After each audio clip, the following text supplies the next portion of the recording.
خدا کی بن کر ہے چھایا. عرفان رمضان، عرفان رمضان، عرفان رمضان، عرفان رمضان.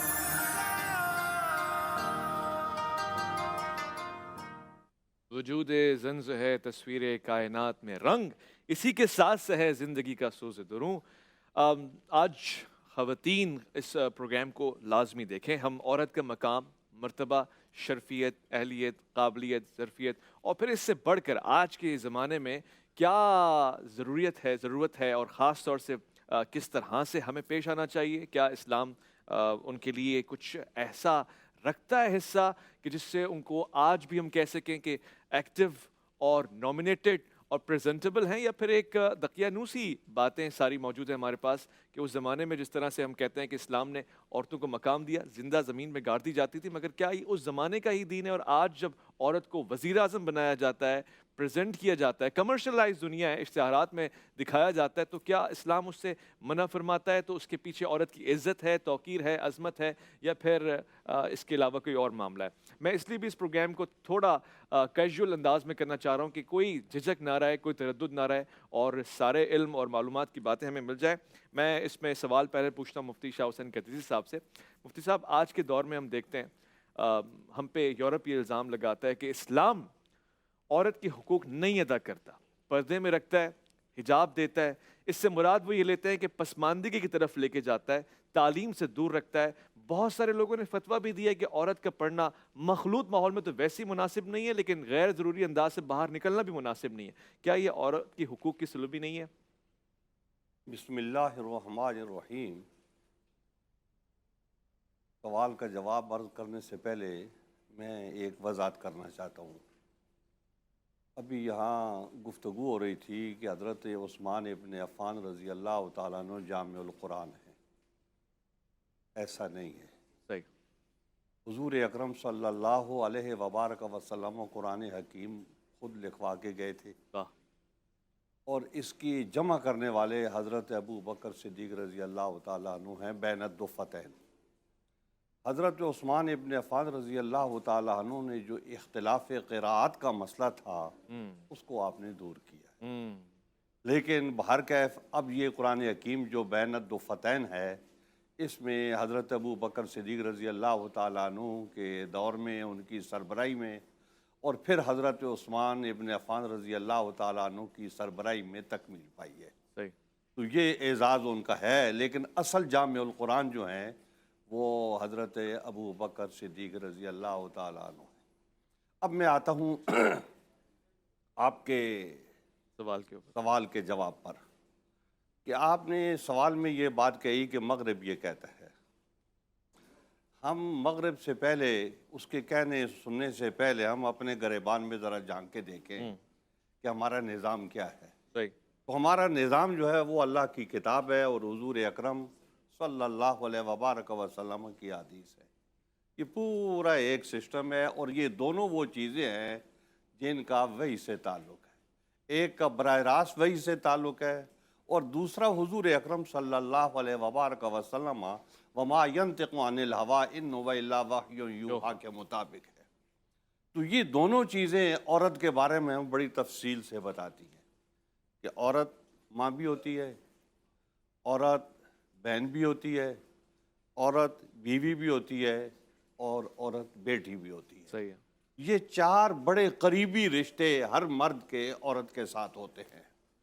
تو اب ان چاروں رشتوں کو آپ دیکھ لیں کہ ماں کا مقام ہے، بہن کا ایک درجہ ہے، بیٹی کا ایک درجہ ہے، بیوی سے تھوڑی کھٹ پٹ آدمی کی رہتی ہے اور ہو جاتی ہے.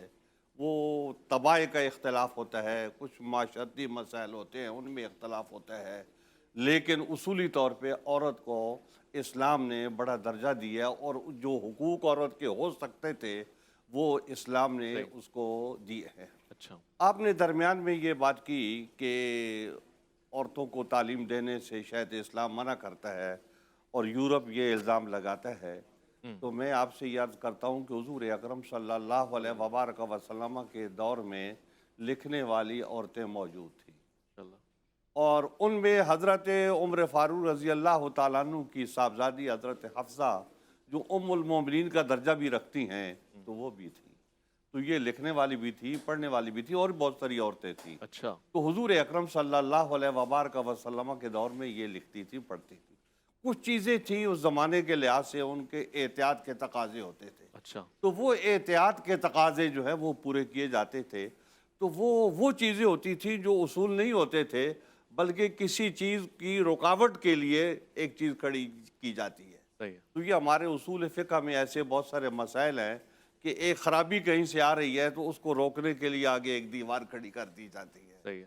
تو ایسی بہت ساری چیزیں ہیں, لیکن قرآن حکیم اللہ تعالیٰ کی کھلی کتاب ہے, اور اس کھلی کتاب میں اس عورت کے ساتھ کہیں پر کوئی ناانصافی نہیں ہے. قرآن حکیم فرقان حمید نے عورت کو جائیداد میں شریک کیا ہے کہ صرف مرد کی بالادستی اپنی جگہ پہ, لیکن جو اس کے حقوق ہیں وہ اپنی جگہ پہ. قرآن حکیم فرقان حمید کہتے ہیں وَلِلذَّكَرِ مِثْلُ حَظِّ الْأُنثَيَيْنِ. ایسی بہت ساری حضور اکرم صلی اللہ علیہ وبارک وسلم کی حدیث ہے, اور بہت سارے احکام ایسے ہیں جیسے آپ بات کریں گے آگے تفصیل سے وہ آتے جائیں گی کہ قرآن حکیم فرقان حمید نے کس طریقے سے عورت کے حقوق کو بیان کیا, اور حضور اکرم صلی اللہ علیہ وبارک وسلم نے ان کی وضاحت فرمائی. لیکن ایک بات طے ہے یورپ سے ہماری, وہ یہ ہے کہ الرجال قوامون علی النساء. ٹھیک ہے, اسی پہ میں نے بات بھی کی. یہ بات یہ ہے کہ ایک نظام ہے جو اسلام نے دیا ہے, اور ایک سسٹم ہے جو اب یورپ نے دے رکھا ہے, اور اس وقت روئے زمین پر وہ اس کو بالا کر رہا ہے. ٹھیک ہے. تو یورپ نے جو عورت کو حق دیا ہے, اسلام میں اس کو نہیں کہتا کہ وہ یہ حق ہے. ٹھیک ہے. اسلام نے جو حقوق عورت کی ذات کے حساب سے, اس کے جسم کے حساب سے وہ اس کو دیے تاکہ اس کو راحت ملے, سکون ملے. کسی مشقت کے کام میں, کسی تکلیف کے کام میں عورت کو جو ہے نا اسلام نے نہیں ڈالا. اب دیکھیں بچے ہوتے ہیں تو ان بچوں کی سب کی ذمہ داری ہے, ان کے اخراجات پورے کرنے, سب کچھ کرنا یہ مرد کی ذمہ داری ہے, عورت کی ذمہ داری نہیں ہے. ٹھیک ہے. یورپ نے گھر سے اس رات و سکون میں گزارنے والا وقت جو ہے اس عورت کو گھر سے نکال کے تو اس کو دفتر میں پہنچا دیا ہے. وہ ادھر نوکری بھی کرے, بچوں کو بھی سنبھالے, اور جو ہے نا ساری ذمہ داریاں اس پہ ڈال دی ہے. اسلام نے اس پہ کوئی ذمہ داری آسانی کر دی ہے, اسلام نے ریلیکس کر دیا. تو اس لیے الرجال قوامون علی النساء ہے کہ بالادستی جو ہے وہ مرد کی رہے گی. آپ مطلب یہ ہٹ کے مرد اور عورت کے جسم کی جو ساخت ہے, جو اس کے اندر صلاحیتیں اور قوتیں ہیں, ان کا تجزیہ کر کے آپ دیکھیں کہ اسلام نے جو کچھ اس کو دیا ہے فطرت کے مطابق. ٹھیک ہے, میں علامہ صاحب سے یہی سوال پوچھنا چاہتا ہوں. الرجال قوامون علی النساء, یعنی یہ صلاحیت خالی طاقت کے اوپر مبنی ہے, ذہنی صلاحیت کے اوپر کوئی معیار رکھا گیا ہے؟ عورت اگر ذہین ہو, مرد نااہل ہو, ذہین نہ ہو, تب بھی مرد ہی اس کا حافظ ہوگا اور اس کو زیادہ درجہ فوقیت اور فضیلت ہوگی. اس کی وجہ کیا ہے؟ بسم اللہ الرحمن الرحیم, الحمدللہ والصلاۃ علیہ. ایک منٹ ہم بھی آپ سے چاہیں گے. جی. مفتی صاحب نے ایک نقطہ نظر پیش کیا, اور ایک ماشاءاللہ شاہ صاحب نے بھی نقطہ نظر پیش کیا, تو یہ ناچیز بھی ایک منٹ آپ سے چاہے گا. یہ دیکھیے, یہ قرآن مجید یعنی وحی کا نزول جو ہے وہ مکے میں ہوا ہے نا. 13 سال تو مکے کے ہیں. کاتبان وحی کے جو نام ہے وہ مکے والے کہاں ہیں؟ وہاں کوئی تو لکھتا ہوگا نا. جو مکی آیات ہے, جو مکی سورے میں کون لکھتا تھا؟ تو جب آپ تلاش کریں گے تو آپ کو جائیں گے تو آپ کو ایک ہی نام ملے گا لکھنے والا, جو لکھنا جانتا ہے. یعنی جو اسلام لا چکے تھے نا, ان کی باتیں کریں, جو حضور کے ساتھ رہتے تھے, جن کی ذمہ داری تھی اس قرآن کو رکھنا, اور وہ تھے علی بن ابی طالب علیہ السلام. اور آپ نے اس طرف اپنے بیانات میں, خطبات میں اشارہ بھی کیا ہے, اور آپ تعویل سے بھی واقف تھے اور تنزیل سے بھی واقف تھے. تو ہمارے یہاں ایک نقطہ نظر یہ ہے, ہمارا یعنی ایک نہیں بلکہ ہمارے یہی نقطہ نظر ہے کہ قرآن جیسے جیسے آتا رہا ویسے ویسے ہی جمع ہوتا رہا. ایسا نہیں ہوا کہ قرآن کی آیات نازل ہو گئی ہوں گی پھر کسی نے سمیٹی. دیکھر اس نظریے سے پھر یہ ہوتا ہے کہ کہیں نہ کہیں ایسی روایات ہمیں مل جاتی ہیں کہ کچھ آیات تھیں مگر ان کے گواہ نہیں ملے, لہٰذا وہ شامل نہیں کی گئی. تو کیا مطلب, یہ ناقص ہے؟ معاذ اللہ, ناقص نہیں ہے, قرآن کامل. یہی قرآن مجید ہے. تمام فرقوں کے نزدیک یہی معتبر ہے. اس میں کوئی اس بات کا قائل نہیں ہو سکتا تھا کہ کوئی روایت رہ گئی یا کچھ اس طرح کا کوئی سلسلہ نہیں تھا. ہاں, ترتیب کے لحاظ سے ہم کہہ سکتے ہیں کچھ ہوگا, اس کو ترتیب دیا ہوگا خلفائے راشدین نے, ایک کے بعد ایک, ایک کے بعد ایک اپنے. جہاں تک اعراب کی بات آئی, علم نحو کا بانی ابو الاسود دوئلی ہے. تمام مدارس میں جب سلسلہ ختم ہوگا جہاں پر جا کے علم نحو کا تو اس کا بانی کہلاتا ہے ابو الاسود دوئلی. ٹھیک ہے. ابو الاسود دوئلی کو یہ علم کس نے تعلیم دیا؟ حضرت علی نے. وہاں پہ حضرت علی نے. تو حضرت علی نے یہ اعراب کا جو کہ آپ نے قرات سنی تھی کسی تو وہ غلط پڑھ رہا تھا. ان اللہ بری من اللہ ہے، ان اللہ بری من المشرکین و رسولہ و رسولہ، اس میں فرق ہو گئے تھے گڑبڑ کی، کیا رسولہ پڑھنا تھا کہ رسولہ پڑھنا.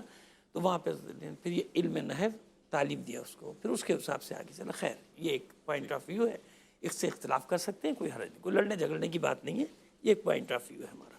اب آ جائیے اس طرف. الرجال قوامون علی النساء سخر لکم الشمس والقمر والنجوم، ہم نے تمہاری لیے نجوم، یہ چاند ستارے سب مسخر کر دیے. یہ کائنات کتنی بڑی کوئی بتا سکتا ہے؟ نہیں بتا سکتا نا. چھوٹے چھوٹے جملوں میں بات کرتے ہیں. اور اس میں ہماری گلیکسی، بلکہ کلسٹر جس میں یہ گلیکسی ہے وہ کتنا بڑا ہے کلسٹر. پھر اس گلیکسی میں نظام شمسی کی کیا حیثیت رہ گئی، اس نظام شمسی میں سورج اتنا بڑا، اور زمین پہ میں، ہماری حیثیت کیا ہے اس کائنات کے مقابلے میں. اور اکثر مولدین نے بھی اعتراض کیا کہ آپ اپنی حیثیت تو دیکھیے، آپ ہیں کہاں، نقطے میں بھی نہیں سما رہے اور آپ باتیں اتنی بڑی بڑی کریں. یہی تو میں عرض کر رہا ہوں کہ ہم اگر اس حیثیت سے دیکھیں گے کہ بڑا کون چھوٹا کون، تو کائنات میں ہمارا حصہ کیا ہے. لیکن نہیں، ہمارے ہی لیے اللہ نے اس کائنات کو خلق کیا ہے، ہمارے لیے خلق کیا ہے پروردگار، ہمارے لیے مسخر کیا ہے. ثبوت، چاند ہمیں مسخر نہیں کر رہا، ہم کر رہے ہیں. مریخ ہمیں مسخر نہیں کر رہا، ہم کر رہے ہیں. کائنات کے رازوں کو ہم تلاش کر رہے ہیں، وہ ہمیں تلاش نہیں کر رہی کائنات. ہم اس کائنات میں اپنی عقل کے گھوڑے دوڑا رہے ہیں، ہم اب جا کے تمام چیزوں کو مسخر کرے. تو فرق ہے نا. یعنی ساخت میں اللہ نے جیسے جس کو بنایا ہے اس حساب سے بنایا. ایک بنانے والا گاڑی بناتا ہے، اس کے لیے اپرینٹسشپ کے لیے افسر بھی بناتا ہے، نہیں بناتا ان کو کہ جاؤ اب یعنی میکینک بنا دیتا ہے، جاؤ. اس گاڑی میں مختلف پرزے ہیں نا بھائی، ایک معمولی سا پیچ بھی الگ کر دیا جائے گاڑی کھڑی ہو جائے گی. یعنی اہمیت اس پیچ کی بھی ہے، اگرچہ کہ وہ قیمت میں کم ہوگا، رتبے میں کم ہوگا، اسی طرح سیٹیں ہوں گی، شیشے، ہر چیز نا ویلیو کی. بھائی کون ہے عورت؟ یہ عورت وہ ہے جس کے بغیر کائنات کی تکمیل نہیں ہو رہی. اس تکمیل نہ ہونے کے باوجود ایک درجہ بندی میں تو آنا ہے نا، اسے کسی درجہ بندی میں تو آنا ہے. اسے تحفظ کی ضرورت ہے، اسے پروٹیکشن. الرجال قوامون علی النساء کا مطلب کیا ہے؟ مرد کو محافظ بنایا ہے. یہی تحفظ سے چھینا ہے نا مغرب نے. باپ کی حیثیت سے تحفظ محفوظ رکھتی، سمجھتی اپنے آپ کو میرا باپ ہے، میرا بھائی، میرا شوہر. ہر رشتے میں اللہ نے مرد کے رشتے کو محافظ بنایا ہے عورت کا. بیٹے کا رشتہ ہو، باپ کا رشتہ ہو، شوہر کا رشتہ ہو، بھائی کا رشتہ ہو، ان تمام رشتوں میں محافظ ہے جو حفاظت کر رہا ہے. کیوں؟ اس لیے کہ نازک ہے، قیمتی چیز ہے. یہ قیمتی چیز وہ اپنی حیثیت کو نہیں سمجھ رہی، نہیں سمجھ پا رہی. جیسے ایک معصوم بچہ سڑک پہ جب جا رہا ہوتا ہے بازار میں، ہاتھ چھڑانے کی کوشش کرتا ہے نا کہ میں بھاگوں گا، تو ماں چھوڑ دے اس کو، آزادی دے دے نا اس کو. جانتی ہے نہیں یہ اپنے اچھے برے کو نہیں سمجھتا ہے، یہ نیچے آ جائے گا گاڑی کے، مر جائے گا. بڑے ہو کے اس کی بات سمجھ میں آئے گا، حالانکہ اس وقت وہ یہ سمجھ رہا ہوگا کہ سب سے زیادہ ظالم میرے ماں باپ ہیں. ساخت کی بات ہے. تو عورت ایک ایسی چیز ہے کہ جس کے لیے پروٹیکشن چاہیے، جس کو پروٹیکشن چاہیے، اور پوری دنیا میں پروٹیکشن چاہیے. یہاں نہیں، یہاں سے زیادہ مصیبت میں امریکہ میں اور مغربی ممالک میں عورت ہے، رات کو نکل نہیں سکتی 8 بجے کے بعد. ہمارے یہاں کتنا اس کو عزت دی ہے. ایک عربی آتا ہے مسجد نبی سے، جانے لگتا ہے. ایسے بھی آتے تھے نا کہ ایک جملے میں اسلام بتا دیجئے بس، جانا ہے نا اپنے اس کو صحرا میں واپس جانا ہے. اونٹ پہ آیا، اونٹ باندھا کھڑا کیا اور آگے کہتا ہے کہ حضور مجھے بتائیے اسلام کیا ہے. حضور نے فرمایا جا ماں کی خدمت کر. حضور بھی جانتے نا کہ ابھی بیٹھے گا اونٹ پہ چلا جائے گا، پوری اس کو کوئی مسائل کی کتاب بٹھا کے تھوڑی پڑھانی ہے. بتا جو ابتدائی معلومات ہیں وہ دے دی گئی اس کو، جا ماں کی خدمت کر. پھر پوچھا اور کیا ہے اسلام کا؟ ماں کی خدمت کر. 3 بار کہا ماں کی خدمت کر، 4تھی بار کہا جب باپ کی خدمت کر. جب سے فقہا نے یہ حصہ نکالا، جو اسلام ماں کی صورت میں 3 درجے آگے، جو جب قرآن میں بھی جب تشریح کرتا ہے وَوَصَّيْنَا الْإِنسَانَ بِوَالِدَيْهِ حَمَلَتْهُ أُمُّهُ وَهْنًا عَلَىٰ وَهْنٍ وَفِصَالُهُ فِي عَامَيْنِ أَنِ اشْكُرْ لِي وَلِوَالِدَيْكَ، وہاں بھی ماں کی زحمتوں کو زیادہ بتا رہا ہے کہ ماں کا حق زیادہ ہے، کیونکہ ماں نے پے در پے مصیبتیں جھیل کر تیرے وزن کو اٹھایا ہے. یہ غرور جو عورت کا ہے نا، جو اللہ نے اور اسلام نے دیا، وہ چھین دیا مغرب نے، اور اس کو ایک گڑیا بنا کے، نمائشی گڑیا بنا کے دنیا کے سامنے پیش کر دیا، اور کہتے ہیں ہم نے حق دیا. کائی کا حق دیا؟ تم نے وہ عورت سے اس کی عظمت چھین لی، اس کا وقار، وہ عزت چھین لی، وہ مقام چھین لیا، اور اس کے بعد اس کو مصنوعی ایک کٹ پتلی بنا دیا ہے. اچھا، یہاں پہ مجھے لگتا ہے کہ دو موضوعات بھی ساتھ ساتھ چل رہے ہیں. یہ دلچسپ ہے، یہ ساتھ ساتھ لائیو پروگرام کا ایک حسن ہوتا ہے. مفتی صاحب، میں آپ سے سوال یہ پوچھنا چاہوں گا، جامع القرآن کے حوالے سے بھی ذرا وضاحت دے دیجیے گا، اور ساتھ ساتھ یہ کہ ایک میں اپنی ذہنیت سے تھوڑا سا پیش کر رہا ہوں کہ ایک تو قرآن کی مختلف صورتیں ہیں، کہیں کھالوں میں موجود ہے، کہیں صفات میں، کسی اور چیز کے اوپر، وہ جمع کرنا اور ہے، اور پھر آیات کا ایک جگہ پر ہونا اور ہے. مگر یہ کہ کیا حضرت عثمان کے حوالے سے وہ بات ہے، اور ساتھ ساتھ وہ عورت کے حوالے سے سوال پوچھنا چاہوں گا کہ ہمارا معاشرہ ایک کمرشل پروڈکٹ کیوں سمجھتا ہے عورت کو؟ بسم اللہ الرحمن الرحیم، نحمدہ و نصلی علی رسولہ الکریم، اما بعد. دیکھیں، اگر روایات کا اور تاریخ کا مطالعہ کیا جائے تو کچھ چیزیں ایسی ہیں جو قرآن کریم اور وحی سے متعلق بہت کلیئر ہمیں نصوص میں بھی ملتی ہیں، کتب کے اندر بھی ملتی ہیں، اور وہ ہم سب کو پتہ بھی ہونی چاہیے، عوام کو. پہلی بات یہ کہ قرآن کریم کا جو نزول ہوا ہے، ایک تو دفعتاً واحدتاً ایک ساتھ جو نزول ہوا ہے، جس کا قرآن میں ذکر ہے، انا انزلناہ فی لیلۃ القدر، اور پھر اس کے بعد آہستہ آہستہ موقع بموقع قرآن کریم کا نزول ہوتا رہا ہے، جس کو ہم کہتے ہیں کہ اس آیت کا شان نزول یہ ہے، اس آیت کا شان نزول یہ ہے. اب قرآن کریم کی صورتوں کی جو ترتیب ہے، یہ توقیفی ہے. توقیفی ہونے کا مطلب یہ ہے کہ یہ حضور علیہ الصلاۃ والسلام کی ترتیب دی گئی ہے کہ پہلے سورہ فاتحہ آئے گی، پھر اس کے بعد سورہ بقرہ، پھر سورہ آل عمران. یہ جو صورتوں کی ترتیب ہے، یہ توقیفی ہے. جب جمع قرآن کی بات کی جاتی ہے تو جمع قرآن کا یہ مطلب نہیں ہوتا کہ صحابہ کرام رضوان اللہ علیہم اجمعین نے، یا حضرت عثمان یا حضرت ابوبکر صدیق رضی اللہ تعالیٰ عنہم نے صورتوں کو اس ترتیب سے جمع کیا. صورتحال یہ ہے کہ اس زمانے میں کتابت کے وہ آلات موجود نہیں تھے جو آج کے زمانے میں کتابت کے آلات موجود ہیں. اس زمانے میں کاغذ نہیں تھا، اس زمانے میں ہمارے پاس اس طرح کے جو پین ہیں، یہ پین موجود نہیں تھے. جو کتب میں، تاریخ میں ہمیں ملتا ہے وہ یہ کہ جہاں جس کو لکھنے کے لیے کوئی چیز مل گئی، پتھر پہ لکھنے کے لیے کچھ مل گیا، اس پہ لکھ دیا گیا، چمڑے پہ لکھ لیا، کسی پتے پہ لکھ لیا، جہاں جس کو موقع ملا اس کو لکھ دیا گیا. حضرت ابوبکر صدیق رضی اللہ تعالیٰ عنہ کے بارے میں جیسے گردیزی صاحب نے بتایا، بالکل یہی بات ہے. حضرت ابوبکر صدیق رضی اللہ تعالیٰ عنہ نے پھر صحابہ کو اس بات پہ جمع کیا. حضرت زید بن ثابت رضی اللہ تعالیٰ عنہ کی ذمہ داری لگائی کہ اس کو ہم نے جمع کرنا ہے، اس لیے کہ اگر یہ وقت گزر جاتا ہے، خلفائے راشدین کا وقت گزر جاتا ہے، جو خیر القرون جس کو حضور نے قرار دیا، یہ وقت گزر جاتا ہے، تو بعد میں تو اس کی وجہ سے بہت سے اختلافات پیدا ہو سکتے ہیں. نہ جانے قرآن کریم کے اندر معاذ اللہ کوئی تحریف کر دی جائے، کوئی تحریف کا دعویٰ کر دے، کوئی ایسی بات ہو جائے.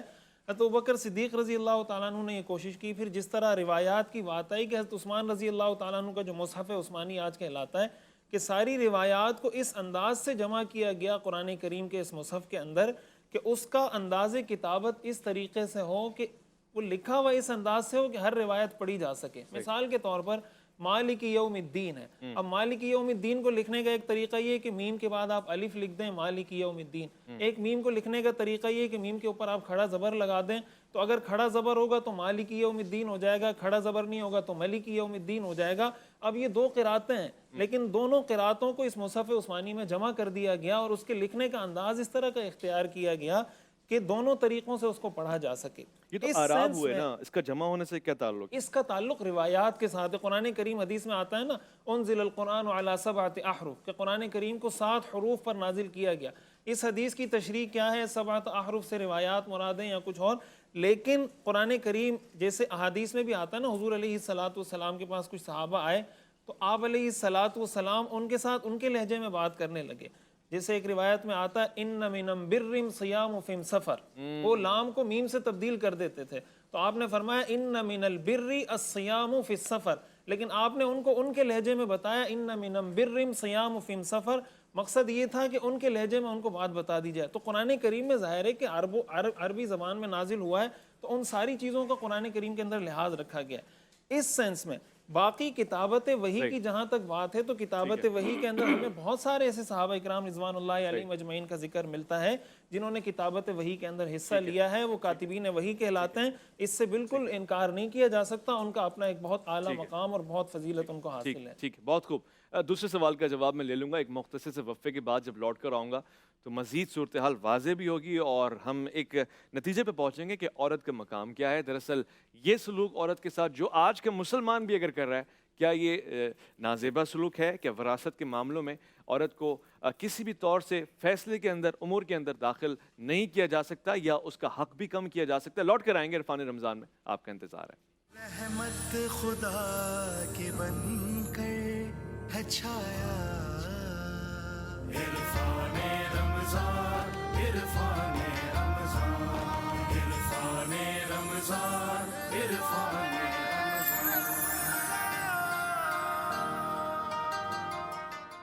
خوش آمدید. یہاں پر گفتگو ہو رہی ہے، موضوع تو ایک خاص ہے اور اس پہ انشاءاللہ ایک سیر حاصل گفتگو ہوگی. مگر مفتی صاحب مجھے اس لیے بھی تھوڑا سا ڈاؤٹ ہو رہا ہے کہ مفتی رشید احمد خورشید صاحب نے حضرت عثمان غنی کو اس لیے جامع القرآن کہا کہ خود عثمانی بھی ہیں، تو ایک نسبت بھی ان کی ہے شاید اس وجہ سے. نہیں ایسا نہیں عرف ہے، عام میں تو ہے نا، تھوڑی سی کتابوں یہ میں غلط پڑھایا فہمی جاتا ہے، اسکولوں میں بھی وہ پڑھایا وضاحت جاتا ہو ہے. گئی. ہمارے یہاں جو بھی خطبے میں بھی لوگ جامع وہ قرآن کہتے ہیں. کہتے ہیں عرف عام میں تو اصل ایسا میں ہی جامع القرآن آپ ایک سمجھ لیں ایک اصطلاح ہے. اصطلاح کو آپ ایک سے زیادہ صحابہ پر بھی فٹ کر سکتے ہیں. ایسا نہیں ہے کہ اگر حضرت عثمان کو کہہ دیا تو حضرت دوسرے رسم الخط کی بات کی ہے، جی یہ بڑی شاندار بات ہے. حضرت عثمان ابن عفان رضی اللہ تعالیٰ عنہ نے جب کمیٹی بنائی حضرت زید ابن ثابت کے اوپر قرآن حکیم لکھنے کے لیے، تو ان کا آپس میں اختلاف ہو گیا. اور وہ لکھنے والوں کا اختلاف اس بات پہ ہوا کہ یہ جو قرآن حکیم میں تابوت کا لفظ آتا ہے، اس کو حروف ہجا والی تا سے لکھا جائے یا گول تا سے لکھا جائے. اچھا. تو ان دونوں کا آپس میں اتفاق نہیں ہو سکا اور یہ معاملہ پہنچا حضرت عثمان ابن عفان رضی اللہ تعالیٰ عنہ کے پاس کہ اس کا اب کیا حل کیا جائے. ہم دونوں کسی ایک نقطے پر متفق نہیں ہو رہے، کیونکہ اس میں جو گروپ دو حصے بن گئے، تو ایک کی رائے ادھر تھی، دوسرے کی رائے ادھر تھی.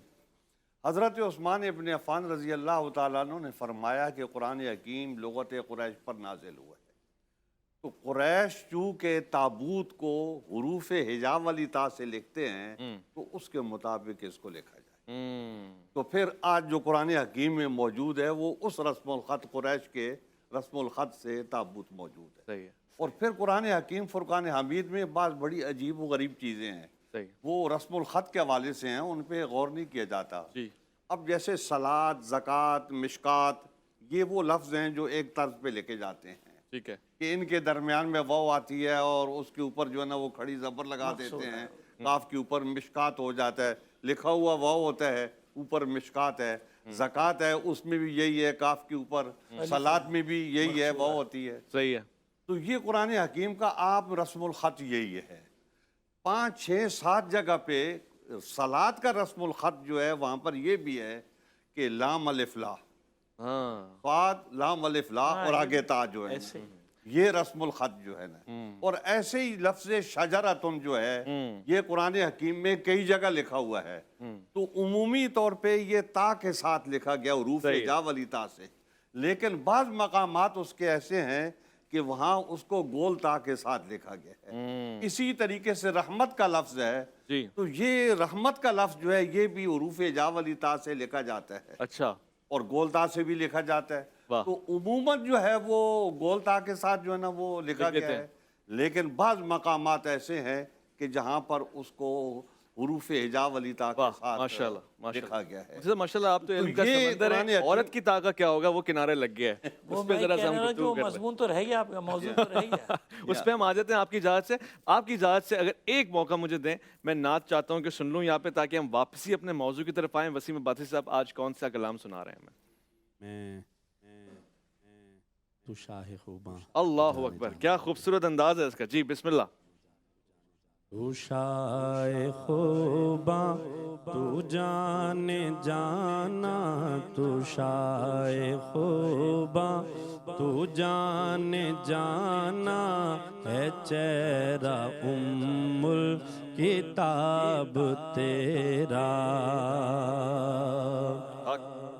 تو شاہ خوباں تو جان جانا، چہرہ ام الکتاب تیرا نہ بن سکی ہے نہ بن سکے گا واللہ نہ بن سکی ہے نہ بن سکے گا مثال تیری جواب تیرا مثال تیری جواب تیرا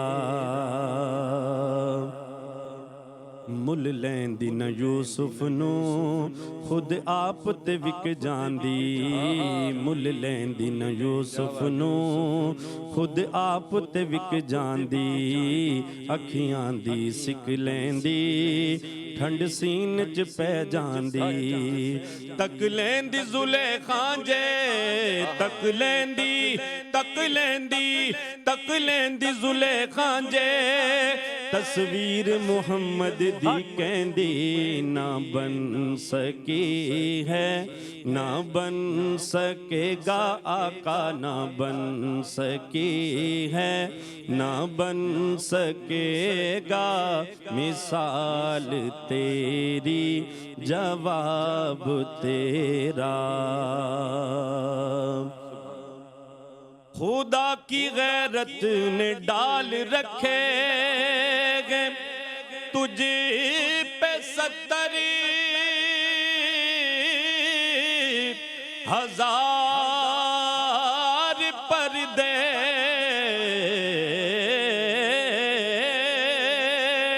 کہ تجھ پہ 70,000 پردے جہاں میں بن جاتے تور لاکھوں جہاں میں بن جاتے تور لاکھوں جو ایک بھی اٹھتا حجاب تیرا نہ بن سکی ہے نہ بن سکے گا مثال تیری جواب تیرا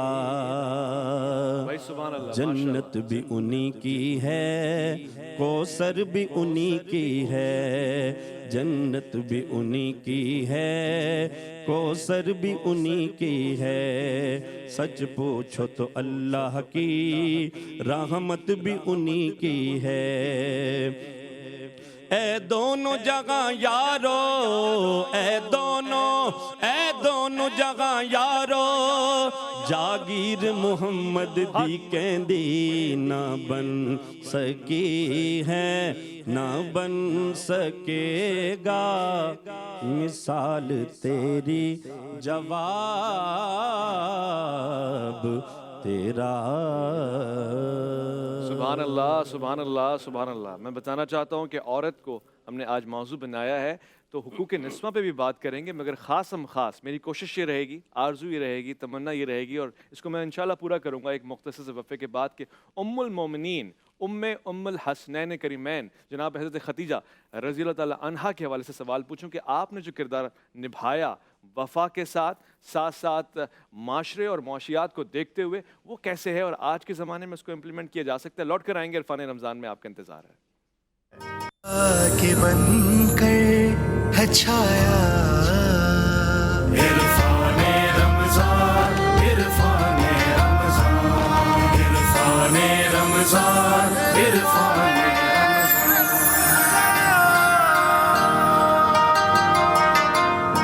عرفان رمضان میں خوش آمدید خواتین و حضرات. ہم یہاں پہ حقوق نسواں کے حوالے سے اور مزید گفتگو کرنے کی خواہش مند ہے. میں نے علامہ صاحب سے بریک پہ جانے سے پہلے ایک سوال رکھا تھا, وہ سوال میں دہرا دیتا ہوں کہ جناب خدیجہ ام المومنین حضرت عنہا کا ایک مقام ہے. آپ اس سے پہلے کاروبار میں بھی تھیں اور کاروبار کو بہت اچھے انداز سے آپ نے بیلنس کیا یہاں تک کہ اسلام کو اس سے فائدہ پہنچا. ہم اس بدلتے اور دوڑتے ہوئے وقت کے ساتھ ساتھ ایک ایسی تاریخ میں بھی داخل ہو رہے ہیں کہ جب آپ کا یوم وصال بھی آ رہا ہے. میں چاہتا ہوں کہ چند لمحات ان کی نظر کیے جائیں تاکہ آج کی ہماری خواتین مائیں بہنیں جان سکیں کہ کیا معیار ہے عورت کا. دیکھیے اس میں دو تین باتیں ہیں تو یہاں میں حوالہ دینا ضروری سمجھتا ہوں. ڈاکٹر مدنی صاحب نے بہت ہی عمدہ ایک مقالہ PhD کا ان کا مقالہ ہے 400-450 صفحات کا لکھا ہے. تو واقعی اس کو پڑھ کے میں بہت حیران بھی ہوا کیونکہ میری معلومات تھی, میں نے بہت کچھ پڑھا تھا, لیکن ان پر مقالے میں جو انہوں نے بہت کچھ لکھا پہلی چیز تو دیکھیں، یہ سب سے بڑا ثبوت یہ ہے، ہم بار بار جو ایک بات کر رہے ہیں نا، تو تھوڑا سا ہمیں اس بات کو سمجھ لینا چاہیے کہ اسلام نے عورت کو گھر سے نکلنے کو کب منع کیا ہے؟ منع نہیں کیا ہے۔ اسلام نے عورت کو تجارت کرنے سے کب منع کیا ہے؟ منع نہیں کیا ہے۔ ایسا نہیں ہے، اپنی نسوانیت کو برقرار رکھتے ہوئے اگر وہ کام کر سکتی ہے، حتیٰ آج بھی میں کہتا ہوں ورکنگ وومن کو اسلام نے منع نہیں کیا۔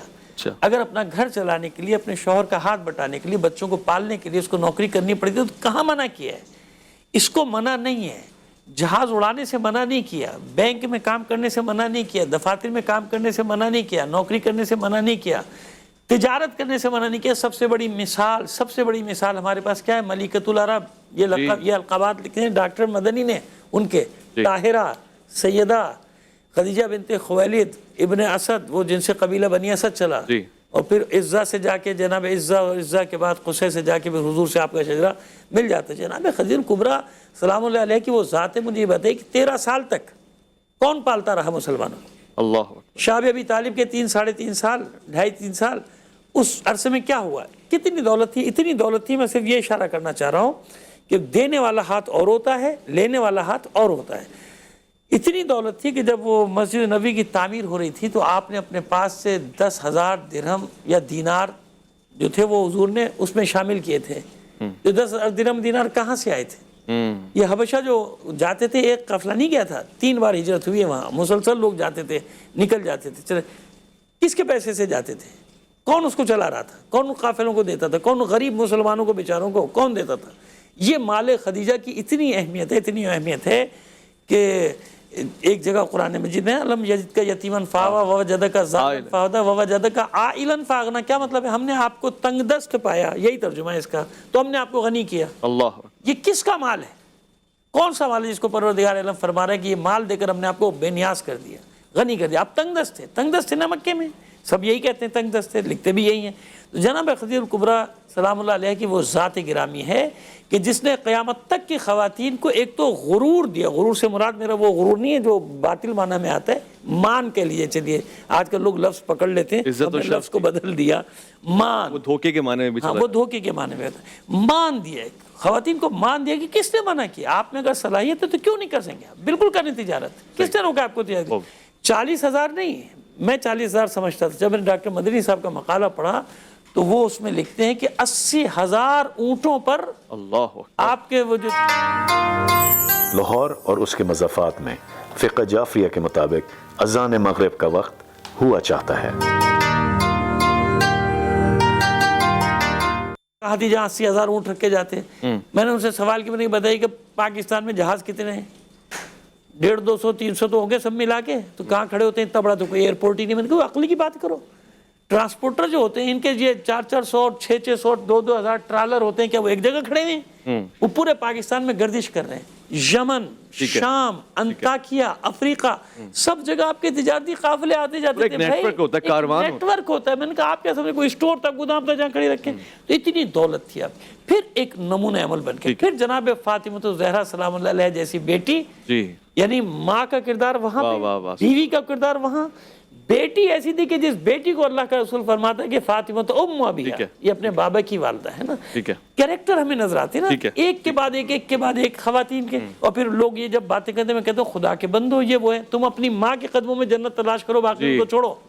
ماں کو، تمہاری ماں کو اللہ نے وہ مقام دیا ہے جو باپ کو تمہارے نہیں دیا، مرد کو نہیں دیا، کہ ماں کے قدموں میں جنت کو تلاش کرو۔ اسلام میں ایسا نہیں، یہ غلط فہمی بھی دور کریے۔ گھر میں رہنے کو نہیں کہا، ہاں خاتون خانہ ہونا بہت اچھا، سب سے بہترین مسجد عورت کی کیا ہے؟ اس کا گھر ہے۔ لیکن اگر ضرورت کے لیے، کیا یہ بتائیے کیا غزوات میں خواتین نہیں گئی؟ موجود تھی، صحابیات نہیں گئی؟ موجود تھی۔ حضور کی امّہ محترمہ جناب صفیہ، جناب عاتقہ سلام اللہ علیہما، یہ لوگ نہیں گئیں؟ خواتین نہیں گئیں؟ کیوں جاتی تھیں؟ کس لیے جاتی تھیں؟ مگر ایک سوال بھی علامہ صاحب، اور میں مفتی صاحب یہ سوال پوچھ لیتا ہوں تاکہ کوئی جھجک نہ رہے، تردد نہ رہے۔ ناقص العقل سمجھنا عورت کو کن معنوں میں ہے؟ یعنی کہ خطبات میں نے سنا ہے عورت ناقص العقل ہے، والدین کے روپ میں بھی ناقص العقل کس حوالے سے ہے؟ دیکھیں، یہ حضور اکرم صلی اللہ علیہ وبارک وسلم کی حدیث مبارکہ ہے، ناقصات العقل والدین۔ جی، عمومی طور پہ عورت کی فہم جو ہوتی ہے وہ مرد کی فہم سے کم ہوتی ہے، اور چونکہ اس کا دائرہ جو ہے وہ اس کا گھر ہوتا ہے، اس کے بچے ہوتے ہیں، ان کی پرورش ہوتی ہے، تو وہ اپنے گھر سے باہر کے بارے میں اس کی سوچ جاتی نہیں ہے، ہوتی نہیں ہے. سب آج کل اسکول یہ کالج ایک معاشرے کے زیادہ اچھی میں ہوتی بات عرض کر رہا ہوں، میری بات سن لیں تو پھر اس کے بعد آپ بات کریں. فہم کے معاملے کی بات کروں تو میں یہ عرض کر رہا ہوں کہ یہ جو ہے نا عورت کا جو نظام ہے وہ محدود ہے. اس محدود نظام کے حساب سے یہ وہ چیزیں ہیں کہ جو خارجی ہوتی ہیں. ایک چیز وہ ہے کہ وہ داخلی ہے، ایک ہوتا ہے عمومی اور ایک ہوتی خاص بات جو ہے نا. عمومی بات جو ہے نا یہ ہے کہ ناقصات العقل والدین ہے، کہ وہ ان کے دین میں بھی نقص ہے اور ان کے جو ہے نا عقل میں بھی نقص ہے. تو اب یہ نقص کا مطلب یہ ہے کہ وہ اتنی اس کی دماغ کی قوت تیزی اس کے اندر نہیں ہے. اب اللہ ماشاءاللہ کوئی ایک خاتون اگر ایسی ہو گئی ہے تو اب آپ اس کی مثال دے دے کے بولیں کہ یہ ہو گئے یہ ہو گئے تو یہ نادر ہوتا ہے. تو نادر جو ہوتی چیز ہوتی ہے وہ قاعدے اور ضابطے میں نہیں ہوتی. عمومی طور پہ عورتوں کا ذہن اور دماغ جو ہے جس طریقے سے ان کا جسم کمزور ہوتا ہے اسی طریقے سے ان کا دماغ جو ہے وہ اس قوت اور اس صلاحیت والا نہیں ہوتا جو عموماً مردوں کا ہوتا ہے. اب ایک مثال مرد کی آپ دے دیں، وہ دیکھو کیسا بے وقوف انسان ہے، مرد ہے وہ تو وہ بے وقوف ہے. تو اب آپ کیا کہو کہ سارے مرد بے وقوف ہوتے ہیں؟ نہیں، ایسا نہیں ہے. عقل والے ہوتے ہیں، ان کے اندر نظام کے چلانے کی صلاحیت جو ہے وہ ان میں ہوتی ہے، اور فطرت کے مطابق جو ہے یہ ساری چیزیں اسلام نے مرد کو سپرد کر دی ہیں. اب امام جو ہے وہ مرد ہے، قاضی ہے تو وہ مرد ہے، خلیفہ ہے تو وہ مرد ہے. تو یہ سارا نظام جو ہے یہ مرد کے سپرد کر دیا گیا. تو عورت جو ہے عمومی طور پہ اس کے اہل نہیں ہوتی. لیکن اگر کوئی ایک عورت ہو گئی نادر طور پہ تو اس کو آگے دلیل نہیں بنایا جا سکتا عموم کے لیے جو ہے نا. تو یہ جو حضور اکرم صلی اللہ علیہ وبارک وسلم نے فرمایا ہے اس کی ناقصات العقل کا مطلب یہ ہے اس کی فطری صلاحیت میں عقل میں وہ قوت نہیں رکھی گئی مطلب ہے. عورت کا حکمران ہونا کیسا ہے؟ یہ ایک جو ہے نا مختلف ہی مسئلہ ہے. حضور اکرم صلی اللہ علیہ وبارک وسلم نے اس کی مذمت فرمائی ہے. اچھا. اور یہ آپ نے جو ہے نا فرمایا کہ جس کے جو عورت جب کسی کی مسلط ہو جائے کسی پر تو وہ یہ سمجھے کہ اس کی تباہی کی باری آ گئی. اور مصر میں ایک عورت تھی وہ حکمران ہو گئی، حکمران ہو گئی، اس کے اندر صلاحیتیں تھی، لیکن علماء کرام کا ایک جنب غفیر اس کے پاس پہنچا اور اس کو نبی علیہ السلام کی حدیث سنائی کہ نبی علیہ السلام نے عورت کو یہ درجہ دیا یہ نہیں دیا جس پہ تو بیٹھ گئی ہے. تو وہ سبحان اللہ وہ کیسی بلند عورت تھی، اس نے اقتدار چھوڑ دیا. اگر میرے نبی نے منع فرمایا تو میں اقتدار چھوڑ دیتی ہوں. اچھا، یہاں آج کے دور میں کوئی چھوڑ سکتا ہے ویسے؟ یہی تو میں کہہ رہا ہوں کتنی عظیم و شان عورت تھی. اچھا صحیح. مفتی رشید احمد خورشید صاحب، ہم سوالات کا ایک طوفان آپ کی طرف بھی لانا چاہتے ہیں مگر کم وقت ہے ہمارے پاس. ہم نے یہ جان لیا کہ عورت ناقص العقل ہے اس حوالے سے، مگر کچھ جسمانی تقاضے بھی ہیں، کچھ عقل بھی. یونیورسٹیز کالجز میں آپ دیکھتے ہیں، مدارس میں بھی آپ جانتے ہیں، واقف ہیں، بچیاں ذہین ہوتی ہیں، قابل ہوتی ہیں اور آج کے زمانے میں جدید ٹیکنالوجی سے آشنا ہوتی ہیں. اور میں یہ صرف ایک دو کی بات نہیں کر رہا، بڑی میجورٹی میں ہوتی ہیں. بلکہ ہم تو یہ کہتے ہیں کہ عورت کی چھٹیس ہوتی ہے، وہ تیز ہوتی ہے مردوں سے. تو پھر کہاں ناقص رہی؟ دیکھیں بہت اچھا سوال ہے. یہ ناقصات العقل والدین کی وجہ سے عموماً جو اشتباہ ہوتا ہے وہ اس وجہ سے ہوتا ہے کہ ہم ناقص کو اردو والے ناقص کے مفہوم میں لیتے ہیں. اردو میں ناقص کا مفہوم ہوتا ہے عیبدار کا، یعنی جس میں کوئی عیب ہو، جس میں کوئی خامی ہو. عربی کی اصطلاح میں ناقصات العقل والدین کا مطلب اس میں عیب اور خامی کا ہونا نہیں ہے. اچھا. کسی چیز کی کیفیت اور کمیت، یعنی کوانٹٹی اور کوالٹی میں کسی چیز سے کم یا زیادہ ہونا. دیکھیں قرآن کریم میں اور خود اس حدیث میں حضور نے اس کی تشریح کر دی کہ ناقصات العقل ہونے کا کیا مطلب. ناقصات العقل ہونے کا مطلب حضور نے اسی حدیث میں فرمایا کہ ان میں سے 2 عورتوں کی گواہی 1 مرد کے برابر ہے. اس سے پتہ چلتا ہے کہ ناقصات العقل کا مطلب یہاں پہ کیا ہے کہ جب 2 عورتیں جمع ہو جائیں گواہی دے رہی ہوں تو وہ اس کی گواہی 1 مرد کے برابر ہو جاتی ہے. اب دیکھیں عقل کو آپ 2 پیرایوں میں شفٹ کر سکتے ہیں یا تقسیم کر سکتے ہیں. ایک کو آپ یہ کہہ سکتے ہیں کہ ایک عقل ہے عقل شرعی اور ایک ہے عقل عرفی. اگر عقل عرفی کی بات کی جائے جس کو ہم کہتے ہیں سمجھ بوجھ یا ہوشیاری یا چالاکی جس کو ہم کہتے ہیں، تو اس میں تو عورت خود حدیث میں آتا ہے کہ میں نے عورتوں سے زیادہ مردوں کو، جس کا مفہوم یہ بنتا ہے کہ بوتل میں اتار دینے والا یا اپنے سانچے میں اتار دینے والا عورتوں سے زیادہ تیز کسی کو نہیں دیکھا. اس لیے حدیث میں یہ بتایا گیا کہ عورت کسی مرد کو بہت آسانی کے ساتھ غلط راستے پہ لگا سکتی ہے. یہ جو عقل سے مراد ہے عقل شرعی کا مطلب یہ ہوتا ہے کہ آپ جب کوئی کام کر رہے ہوتے ہیں آپ اس کے نتائج کو کتنا دیکھ رہے ہوتے ہیں. آپ ایموشنلی کتنا جلدی کوئی آپ کو بلیک میل کر سکتا ہے, آپ جذبات کے کتنے جلدی تابع ہو جاتے ہیں, اس طرح کی چیزوں میں کہاں پہ آپ نے کتنے پیسے خرچ کرنے ہیں, کتنے نہیں کرنے, آپ کی منصوبہ بندی پلاننگ کیا ہونی چاہیے, یہ وہ ساری چیزیں ہیں جس کو حدیث میں بیان کیا گیا. لہٰذا اس کو اس تصور میں, اس مفہوم میں نہیں لینا چاہیے جو اردو میں بتایا گیا. اور اگر اس کو دیکھا جائے یہ بالکل ایک فطری حقیقت ہے جس کو آج کی سائنس بھی تسلیم کرتی ہے اور گراؤنڈ ریالٹی کے بھی بالکل مطابق. ٹھیک ہے, بہت بہت شکریہ مفتی رشید احمد خورشید صاحب. میں بہرحال اس معنی میں تو لیتا ہوں کہ ہم تمام گھروں میں جتنے بھی لوگ افراد ہیں ان میں ہوم منسٹر تو خواتین ہی ہوتی ہیں. اس کا مطلب یہ کہ کچھ کمانڈ اور کنٹرول تو ان کے ہاتھ میں ہے اور وہاں پہ وہ ذمہ بھی دیتی ہیں. میں ایک تحفہ ہمیشہ پیش کرتا ہوں, 10 دن ہمارے ساتھ بڑے شرف والے رہے علامہ صاحب, آپ کے ساتھ یہ آپ کی خدمت میں تحفہ پیش کرتا ہوں. ساتھ ساتھ شکریہ کہنا چاہتا ہوں آپ کا بھی, مفتی صاحب آپ کا بھی. اور یہاں پر ایک اہتمام ہوتا ہے ہمارے پاس, افطار کا اہتمام الحبیب ریسٹورنٹ کی جانب سے, زمزم بیکرز کی جانب سے. میں ان کو بھی شکریہ کہنا چاہتا ہوں. ہر روز دعا میں یاد رکھتا ہوں اور درجات کی بلندی کی دعا کرتا ہوں. حاجی حضور بخش کلور صاحب کے لیے مغفرت کی دعا کرتا ہوں. اور خواتین و حضرات آپ کا میں ضرور شمار کرتا ہوں دعاؤں میں. جب ہم افطار میں بیٹھتے ہیں ہم سب کے لیے خصوصی طور سے دعا کرتے ہیں, مسافرین کے لیے, مریضوں کے لیے اور ان لوگوں کے لیے جو عمر بالخیر کی تلاش میں مریض ہیں. اس کے علاوہ بھی ہم لوٹ کر آئیں گے, دوبارہ سے دسترخوان پہ بیٹھیں گے اور اس دعا کے ساتھ کہ علماء کرام کا سایہ سلامت رہے, بارہا پروگرام میں آتے رہیں, آپ کی توجہات ہمیں ملتی رہیں. ہم لوٹ کر آتے ہیں, عرفان رمضان میں آپ کا انتظار ہے. رحمت خدا کے بن کر ہے چھایا